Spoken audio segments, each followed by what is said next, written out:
Gold, trusted gold buyers. మీరు తాకట్టు పెట్టిన బంగారాన్ని విడిపించి ఈ రోజు ఉన్న మార్కెట్ ధరకు కొనబడను.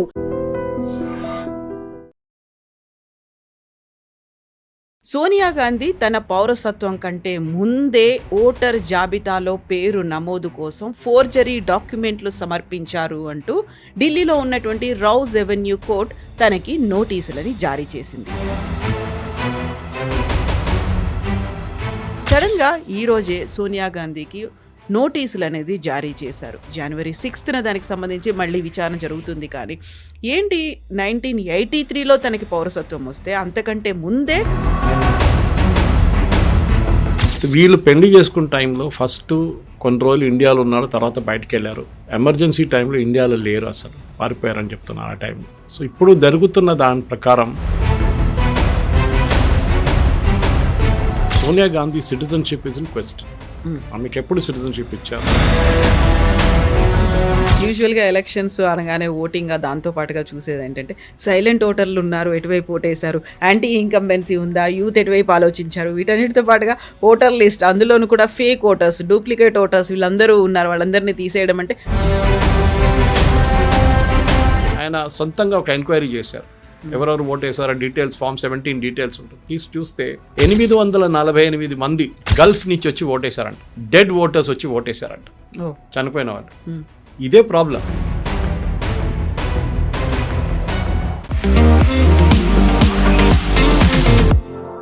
నమస్తే, నేను Kavitha. Welcome to I dream news and నిజాలు. సోనియా గాంధీ తన పౌరసత్వం కంటే ముందే ఓటర్ జాబితాలో పేరు నమోదు కోసం ఫోర్జరీ డాక్యుమెంట్లు సమర్పించారు అంటూ ఢిల్లీలో ఉన్నటువంటి రౌజ్ ఎవెన్యూ కోర్ట్ తనకి నోటీసులని జారీ చేసింది.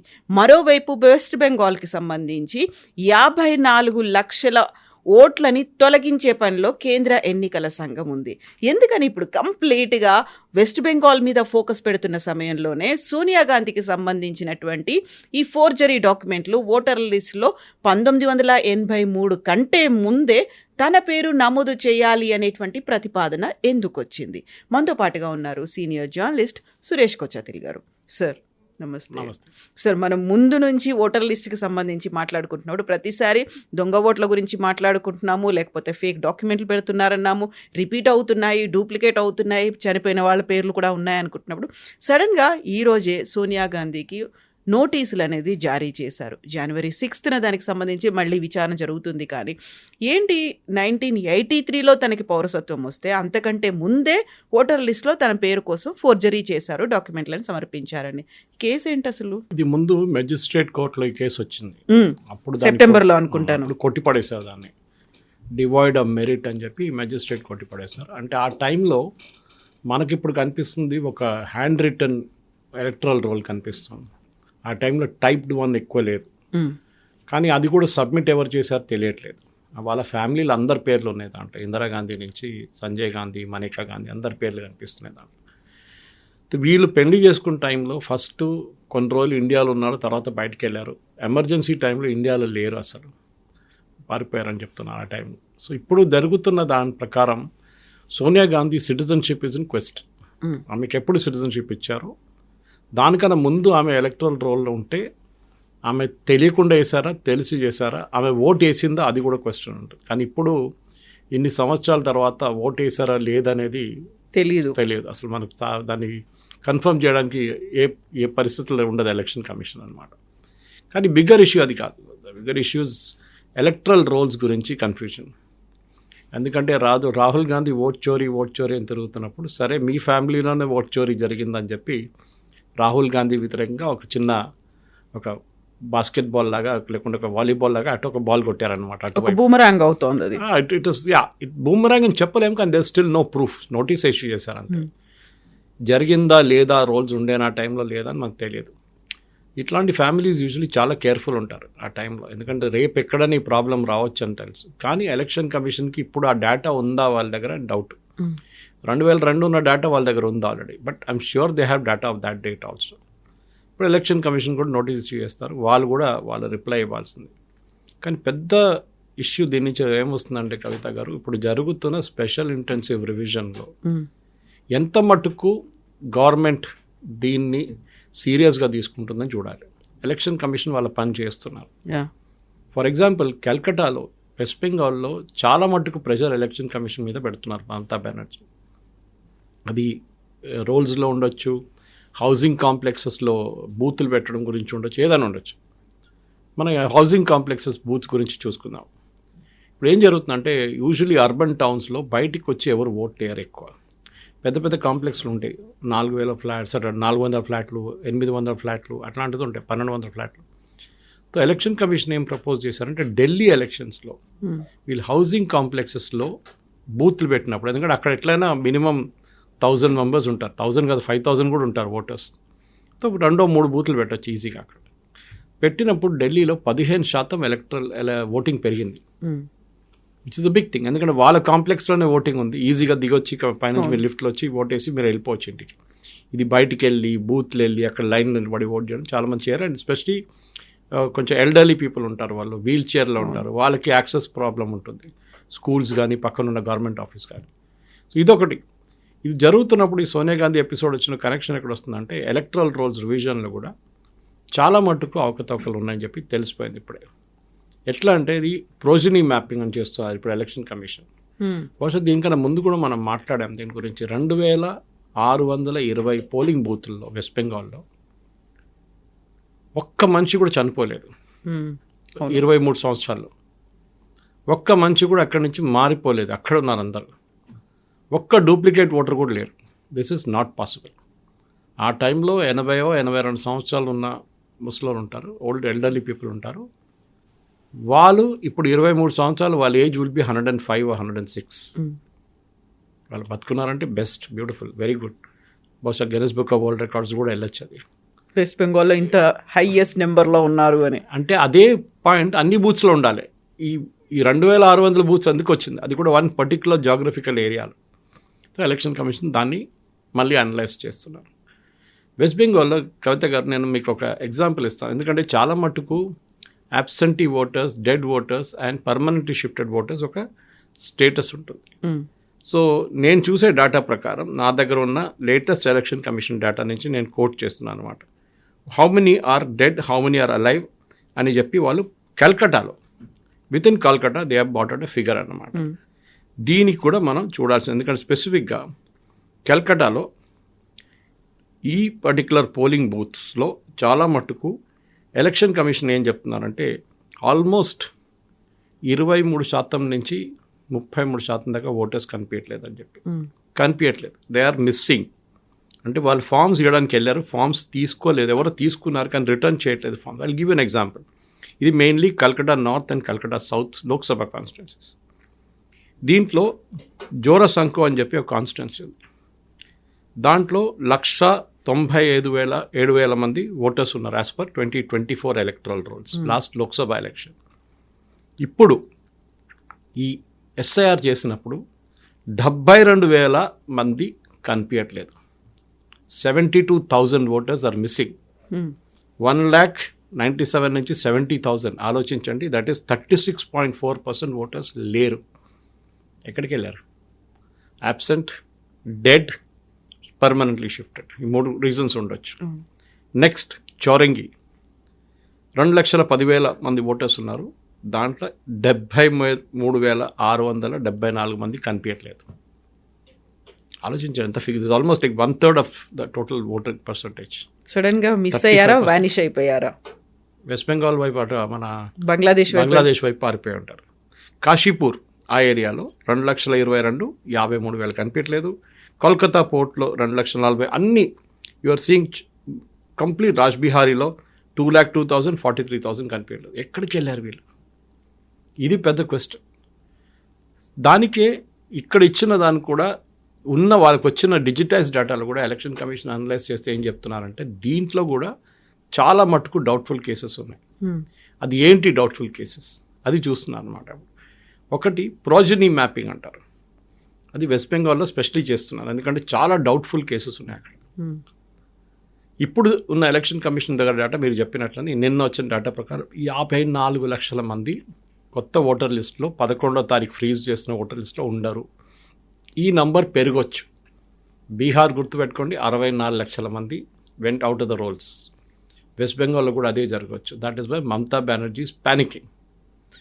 ఓకే, సో మమతా బెనర్జీ ఇప్పుడు ఏం చేస్తుందంటే, ఒకటి వాళ్ళ బిఎల్ఓస్ దగ్గర ప్రెషర్ పెట్టడానికి, బిఎల్ఓస్ మీద వాళ్ళ పార్టీ వర్కర్స్ దగ్గర ఈ ఫామ్స్ అని ఫిలప్ చేసిన తర్వాత ఈ 2620 బూత్స్లో ఈ అవకతవకలు జరిగినాయి. దానికోసం election commission is ordered reaudit completely. Definitely ఈసారి బయటపడతారు చాలామంది దాని నుంచి. రెండవది, ఈ హౌసింగ్ కాంప్లెక్సెస్లో నేను చెప్పిన దాని ప్రకారం ఓట్లో వాళ్ళు ఫస్ట్ అగ్రీ చేశారు. 5-6 హౌసింగ్ సొసైటీస్ అగ్రీ చేశారు. మమతా బెనర్జీ ఏం చేశారు, వాళ్ళ ఎమ్మెల్యేలు పంపించి ధమ్కి ఇచ్చి వాళ్ళ దగ్గర పర్మిషన్ లెటర్స్ విత్డ్రా చేయించుకున్నారు. ఏది హౌసింగ్ సొసైటీ వాళ్ళు ఏమన్నారు, మా దగ్గర ఒక రూమ్ ఇచ్చేస్తాం, మా అసోసియేషన్ రూమ్ ఉంటుంది, లేకుంటే క్లబ్ హౌస్ ఉంటుంది, దాంట్లో మీరు బూత్లు పెట్టుకోవచ్చు అని చెప్పేసి ఎలక్షన్ కమిషన్ దగ్గర. అంటే వాళ్ళ మనుషులు పంపిస్తారు, సెక్యూరిటీ అన్నీ ఉంటుంది అక్కడ.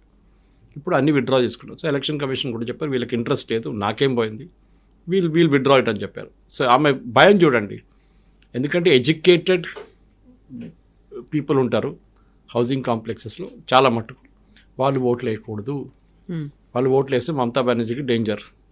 అది కాకుండా ఈ 54 లక్షల మంది ఇప్పుడు మిస్సింగ్ ఉన్నారు, ఏం చేయబోతున్నారు? దీని గురించి ఫారెన్సిక్గా ఒక ఆడిట్ నడుస్తుంది వెస్ట్ బెంగాల్లో. మీకు ఈ ప్రాబ్లం ఎక్కడా కనిపించట్లేదు. గుజరాత్లో కూడా 16 లక్షల మంది voters are dead, which is expected. మీరు 2002 నుంచి 2025కి వచ్చినప్పుడు 23 సంవత్సరాల్లో చాలామంది చనిపోయి ఉంటారు. సో గుజరాత్లో కూడా 16 లక్షల మంది, విచ్ ఇస్ నాట్ సర్ప్రైజింగ్. అది వెస్ట్ బెంగాల్ ఎందుకు చూపించట్లేదు?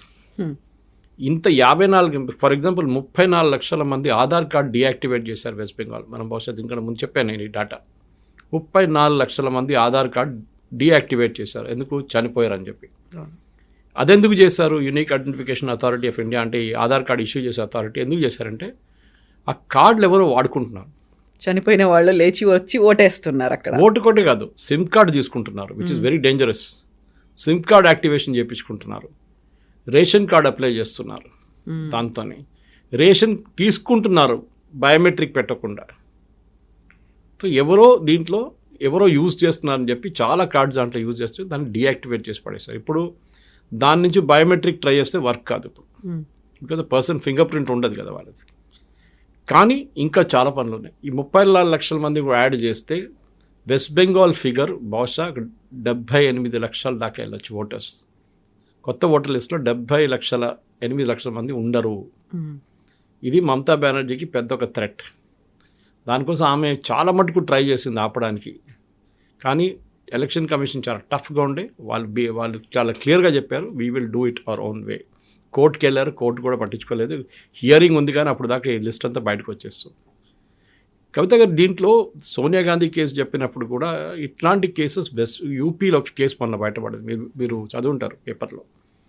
ఒక ఎల్డర్లీ లేడీ ఏం చేస్తుందంటే, వాళ్ళ 2 పిల్లలు దుబాయ్లో ఉన్నారు. దుబాయ్ ఒకరు మస్కట్లో కనుకుంటారు, 2 డిఫరెంట్ కంట్రీస్, కువైత్. ఆమె ఏం చేస్తుందంటే, వీళ్ళిద్దరు ఇక్కడ ఉన్నారని చెప్పి పేరు రాసి సంతకం పెట్టింది. ఆమె ఫార్జరీ చేసింది, పట్టుకున్నారు. వాళ్ళు అక్కడ కాదు, వాళ్ళు కువైట్లో ఉన్నారు, ఇంకొకరు దుబాయ్లో ఉన్నారు. ఇది మన దగ్గర కూడా చాలా కేర్ఫుల్ ఉండాలి. మన దగ్గర చాలామందికి చెప్తున్నప్పుడు హైదరాబాద్లో వాళ్ళు నా మాట వినరు. వాళ్ళు ఇక్కడ పనిచేస్తున్నారు హైదరాబాద్లో, కానీ వాళ్ళ అమ్మ నాన్న దగ్గర వాళ్ళు ఉన్న ఊర్లలో రాపించుకుంటున్నారు, మేము అక్కడే ఉన్నాము అని చెప్పి. హైదరాబాద్లో ఐటీ కంపెనీలోనో, ఫార్మా కంపెనీలోనో, ఇంకేదైనా ప్రైవేట్ సెక్టర్ కంపెనీలో పనిచేస్తున్నారు చాలామంది ఉన్నారు. వాళ్ళు అక్కడ వాళ్ళ పేరు వాళ్ళ ఊర్లో రాపించుకొని వాళ్ళు ఇక్కడ ఉంటున్నారు.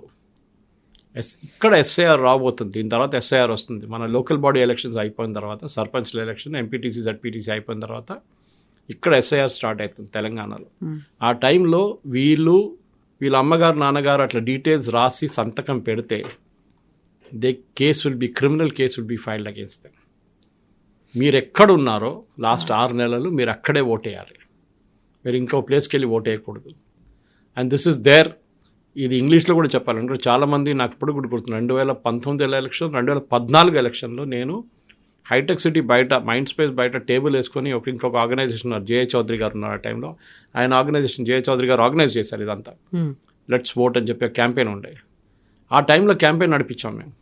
చాలామంది అక్కడ వచ్చి ఏంటని అడిగారు మా దగ్గర. అక్కడ టేబుల్ వేసుకొని అందరు కూర్చున్నారు, ల్యాప్టాప్ తీసుకొని.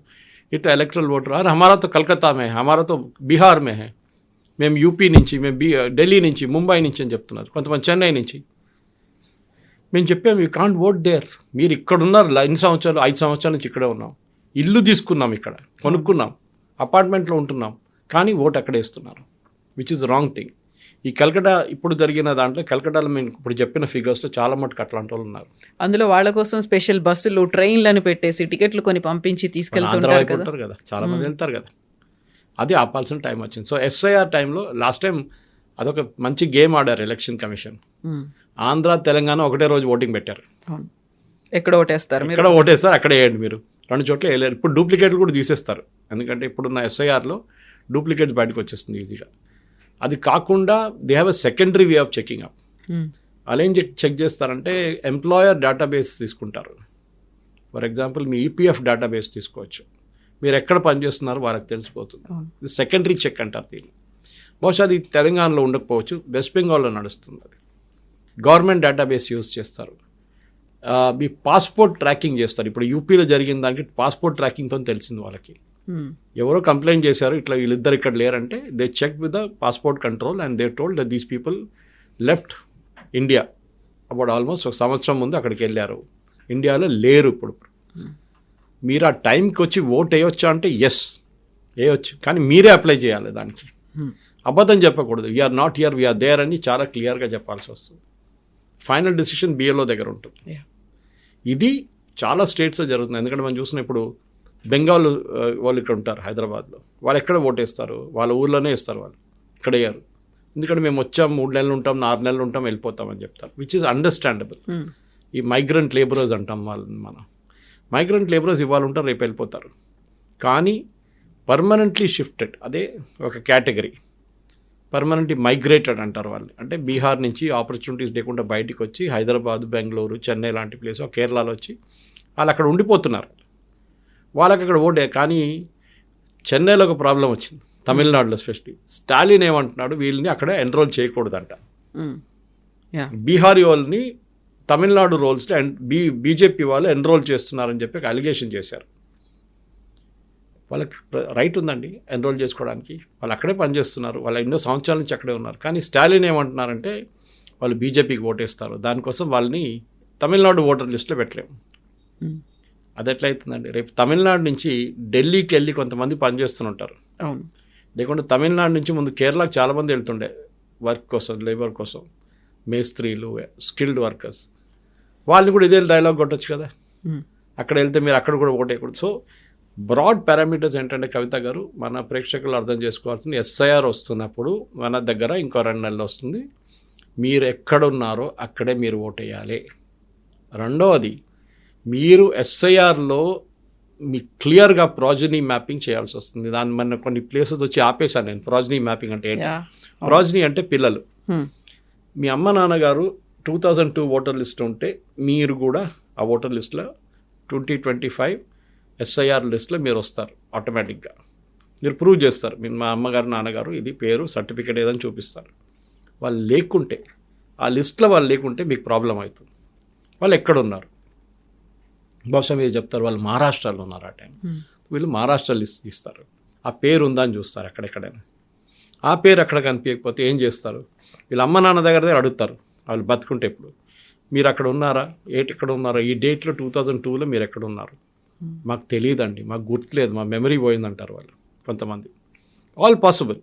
ఇది చాలా కాంప్లెక్స్ ప్రొసీజర్ అండి, ఎందుకంటే ఒకసారి 98% ఓకే అయిపోతుంది నార్మల్. ఈ 2% ఉంది చూడండి, ఇదే ప్రాజనీ మ్యాపింగ్లో వస్తుంది. అంటే వాళ్ళ పిల్లల్ని వాళ్ళ అమ్మ నాన్నగారితో మ్యాచ్ చేస్తున్నారు.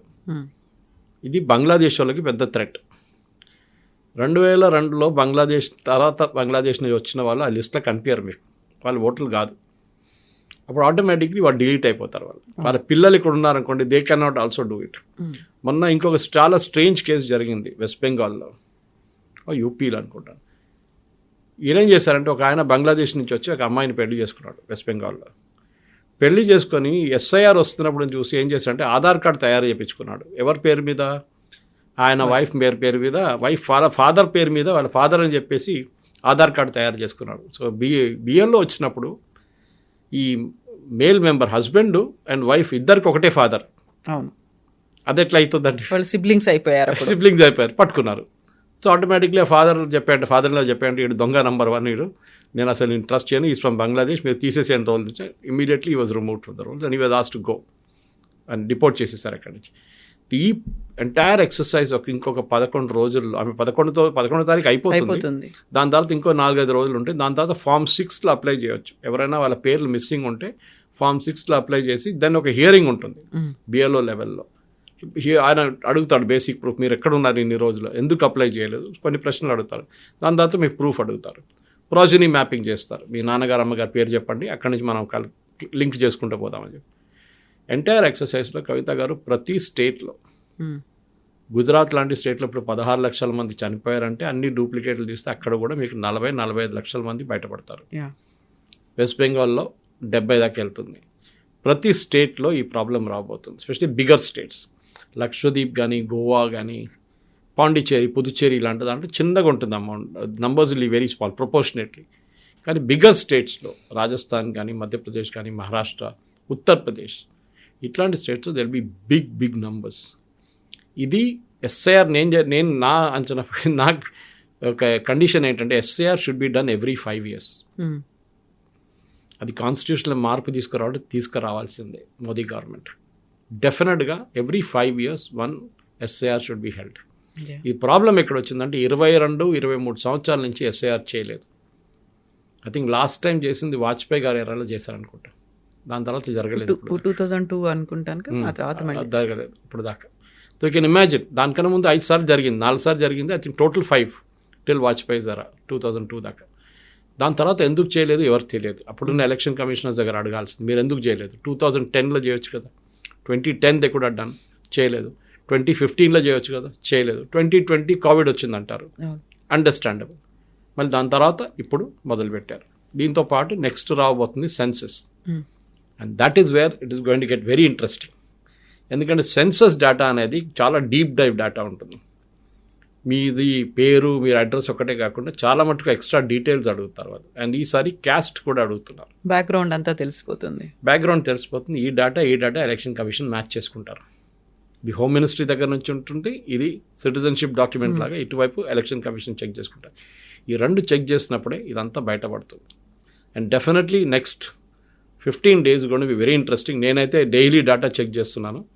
బహుశా ఈ ఎలక్షన్ ఫైనల్ రిజల్ట్ వచ్చిన తర్వాత, ఎక్సెప్ట్ ఫర్ కేరళలో 18 దాకా ఎక్స్టెండ్ చేశారు, 1 week ఎక్స్ట్రా. ఎందుకంటే అక్కడ లోకల్ బాడీ ఎలక్షన్స్ నడుస్తుందని చెప్పి 1 వారం ఇంకా ఎక్స్ట్రా అడిగారు. మిగతా అన్ని స్టేట్స్లో ఎక్కడెక్కడ జరుగుతుందో 12 యూనియన్ టెరిటరీస్ అండ్ స్టేట్స్లో, దాంట్లో 11లో 11th ద లాస్ట్ స్టేట్ 2 రోజుల తర్వాత. దాని తర్వాత ఫైనల్ ఫస్ట్ డ్రాఫ్ట్ రోల్స్ వచ్చేస్తుంది. దాని తర్వాత ఫైనల్ రోల్స్ 1 నెల లోపల పబ్లిష్ అయిపోతుంది. చాలా interesting data. West Bengal is going to be very very interesting. ఎందుకంటే last time Mamata Banerjee party TMC 2,80,00,000 ఓట్లు వచ్చినాయి. బీజేపీకి 2,20,00,000 ఓట్లు వచ్చినాయి. 60 లక్షల ఓట్లు డిఫరెన్స్. అది ఈసారి 60 లక్షల ఓట్లు పోతే ఇది కూడా బీహార్ లాగా తిరుగుతుందో అని చెప్పలేము. అది కాకుండా ఇంకొక చాలా interesting, with nothing to do with electoral roles. West Bengal ఒక బాబ్రీ మస్జిద్ కడతామని చెప్పి అవును, హుమాయూన్ కబీర్ ఒక ఫౌండేషన్ స్టోర్ వేశారు మొన్న. ఆయన పార్టీ నుంచి మమతా బెనర్జీ తొలగించారు. ఆయన ఇప్పుడు ఏమంటున్నారంటే, నేను అసదుద్దీన్ ఓవైసీతో కలిసి నేను కొత్త పార్టీ పెట్టబోతున్నాం, 135 స్థానాల్లో నేను పోటీ చేయబోతున్నాం, ఎస్పెషలీ ముస్లిం మెజారిటీ ఉన్న కాన్స్టిట్యున్సీలో. మమతా బెనర్జీ టీఎంసీకి వచ్చే ఓట్లంతా మేము తీసుకెళ్ళిపోతామని చెప్పి ఒకటి ఆయనతో ఒట్టిగా పోటీ చేస్తున్నట్టు వాళ్ళ పార్టీ కొత్త పార్టీ ఏది పెట్టుకుంటాడు. కానీ దాని తర్వాత ఓవైసీతో టైఅప్ చేయడం చేస్తారో లేదో తెలియదు. Owaisi is a very smart man. ఆయనతో సొంతంగా ఆపర్చునిటీ దొరికితే ఈయనతో ఎందుకు వెళ్తాడు ఆయన? ఇది మనం చూడాల్సింది. ఇది జరిగితే ఈ 64 లక్షలు, 50 లక్షలు, 70 లక్షల ఫైనల్ తీసేసిన లిస్ట్ నుంచి అది పోయి, దాంతోపాటు ఇది కూడా వస్తే ముర్షిదాబాద్, మాల్డా, 24 పర్గనాస్లో చాలా మటుకు ముస్లిం మెజారిటీ కాన్స్టిట్యున్సీలో 30,000, 20,000 ఓట్లు తీసుకెళ్ళిపోతే Mamata Banerjee candidate, TMC candidate చాలా డేంజరస్ సిచ్యువేషన్లో అయిపోతారు. దాని బీజేపీతో ఏ సంబంధం లేదు. ఎందుకంటే ఈ ముస్లిమ్స్ బీజేపీకి ఓట్ వేయరు. వాళ్ళు ఓట్ వేసి ఐదర్ మమతా బెనర్జీ ఆర్ కాంగ్రెస్కి అక్కడ అసలు సిచ్యువేషనే లేదు, అక్కడ జీరో. వాళ్ళు సిపిఎం జీరో. ఈ బ్యాటిల్ బీజేపీ వర్సెస్ మమతా బెనర్జీలో నెక్స్ట్ 1 week ఎలక్ట్రల్స్ వచ్చిన తర్వాత చూడండి, మమతా బెనర్జీ మొత్తం ఒక బాంబ్ ఎక్స్ప్లోడ్ అయ్యేట్లు మమతా బెనర్జీ ఎక్స్ప్లోడ్ కాబోతుంది. ఇదంతా నేను పట్టించుకోను, ఈ లిస్ట్లో నాకు అసలు సంబంధమే లేదు, ఈ ఎలక్షన్ కాదు, నేను సుప్రీంకోర్టుకి వెళ్తాను, అది ఇదని చెప్పి గొడవ చేయబోతుంది. Because entire electoral roles will come out. ఆమె చేసిన ఒక ఇన్ని రోజులు 15 సంవత్సరాల నుంచి ఎట్లా గేమ్ ఆడుకున్నారో అది చాలా క్లియర్గా తెలిసిపోతుంది. మీకు ఒక్క north Calcutta and south Calcutta details మీకు ఇచ్చాను. ఇప్పుడు 30 నుంచి 33% మందికి కనిపించట్లేదు. అంటే 1,00,000 మంది ఉంటే 33,000 మంది మిస్సింగ్ ఉన్నారు యావరేజ్. ఆ నంబర్ ఇంకా పెరగవచ్చు, 40 దాకా వెళ్ళొచ్చు. That is actual voter list. And at west Bengal అనే ఒక ఎలక్షన్, దాంతోపాటు అస్సాంలో కూడా జరగబోతుంది. అస్సాంలో ఆల్రెడీ ఎన్ఆర్సీ నడుస్తుంది, అక్కడ ఎస్ఆర్ చేస్తున్నారు, special revision, not intensive revision. ఎందుకంటే NRC is already happening there. ఈ 2 స్టేట్లు చూస్తే చాలా క్రూషియల్ బీజేపీకి, ఒకవైపు మమతా బెనర్జీకి, ఇంకోవైపు తరుణ్ గొగోయ్ వాళ్ళ కాంగ్రెస్కి అస్సాంలో. It be very interesting days ahead.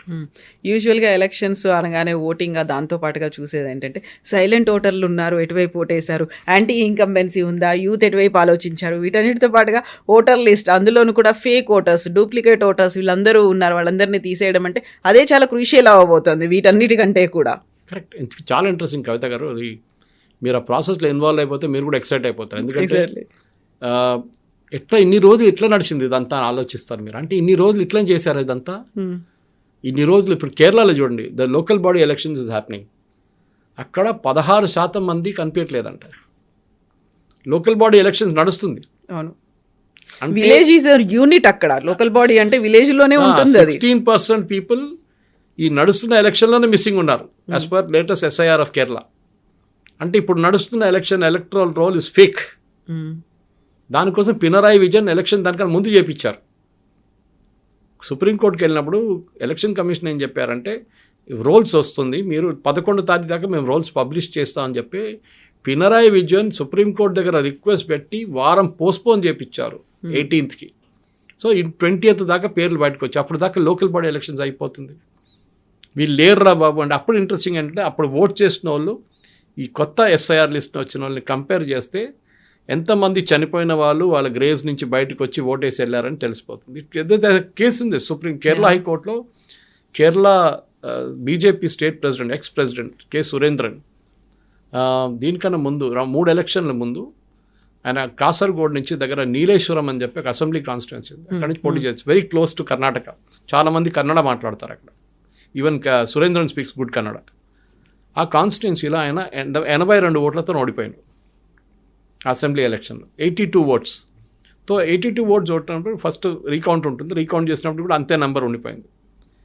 దాని తర్వాత ఆయన సొంతంగా ఒక ఎంక్వైరీ చేశారు, ఎవరెవరు ఓట్ వేసారో డీటెయిల్స్, Form 17 డీటెయిల్స్ ఉంటుంది. తీసి చూస్తే 848 మంది గల్ఫ్ నుంచి వచ్చి ఓటేశారంట. 416 మంది డెడ్ ఓటర్స్ వచ్చి ఓటేశారంట, చనిపోయిన వాళ్ళు. ఇదే ప్రాబ్లం. దాన్ని ఆయన ప్రూవ్ చేశారు కేరళ హైకోర్టులో. అది నెక్స్ట్ ఇయర్ ఇంకొచ్చేదాకా గెలిచిన candidate IUML, Indian Union Muslim League candidate చనిపోయారు. So the entire petition became infructuous because ఇంకేం లేదు అక్కడ, ఓన్లీ బై ఎలక్షన్ వచ్చేస్తుంది. అది కాకుండా అదే టైం ఆయన బతుకుంటే he could have proved that the election was a fraud. ఇప్పుడు ఎలక్షన్ కమిషన్ చేస్తున్న ఇదే పని ముందు చేయాలండే. ఇప్పుడు చూడండి, సరే గల్ఫ్లో ఉన్న వాళ్ళు ఏం చేస్తారంటే ఎలక్షన్ టైంలో వాళ్ళు టికెట్ తీసుకొని వస్తారు చాలామంది ఇక్కడ ఓట్ వేయడానికి. కొన్ని పొలిటికల్ పార్టీ స్పాన్సర్ చేస్తారు వాళ్ళు. లాస్ట్ టైం మీరు చూడాలని కొన్ని ఫోటోలు పెట్టుకొని వచ్చారు. వాళ్ళ కార్డ్బోర్డ్ బాక్స్ మీద sponsored by Indian national Congress, sponsored by IUML, sponsored by CPM అని చెప్పి బోర్డులు పెట్టుకొని వచ్చారు వాళ్ళు గల్ఫ్ నుంచి టికెట్లు. సో అది మీరు అక్కడ ఉండి ఇక్కడ వచ్చి ఓట్ వేయడంలో మీకు ఎవరిని ఆపరు మిమ్మల్ని. కానీ మీరు ఫేక్ అడ్రస్లు పెట్టి చనిపోయిన వాళ్ళ పేర్ల మీద ఓట్ వేయడం అనేది ఒక పెద్ద ర్యాకెట్. దాన్ని ఆపాల్సిన టైం వచ్చింది. ఐ థింక్ ఓవరాల్ కంట్రీలో SIR తీస్తే మన దగ్గర ఉన్న 90 కోట్ల మంది ఓటర్లు, కొంతమంది 100 కోట్లు అంటారు, కానీ నా అంచనా ప్రకారం ఇప్పుడున్న దాని ప్రకారం 94 కోట్ల మంది ఉంటారు ఓటర్లు. That will reduce to minimum 88 crores. మన దగ్గర అంతమంది ఓటర్లు ఉన్నారు. ఈ క్లీనప్ ఎప్పుడో జరగాలండి, ఇప్పుడు జరుగుతుంది, చాలా మంచిది. ఫైనల్ ఫిగర్స్ కోసం వెయిట్ చేద్దాం. బహుశా ఇంకొక 2-3 రోజుల్లో, by end of this week మనకి ఫైనల్ డేటా వచ్చేస్తుంది. Yes, sir. So interesting. Thank you so much, sir. Thank you. నిజంగా ప్రస్తుతం ఉన్నటువంటి సమాజం దేనికి ప్రయారిటీ ఇస్తుంది? ఆర్థిక సంబంధాల చుట్టూ మాత్రమే తిరుగుతోంది. మళ్ళీ ఎన్నికలంగానే చాలా విరక్తి కలుగుతాను. మంచి అనిపిస్తుంది కదా, లేడీస్ కూడా ఛాలెంజింగ్ జాబ్స్ చేసినప్పుడు చాలా బాగుంటది. ట్రాఫిక్ అసిస్టెంట్స్ గా నియమించిన ట్రాన్స్జెండర్స్ అందరితో సాల్యూట్ చేయించుకుంటున్నారు. ఫుడ్ డెలివరీ ఇవ్వటానికి వెళ్ళినటువంటి డెలివరీ బాయ్ అనిల్ పై కళ్ళ ముందు పెళ్ళండి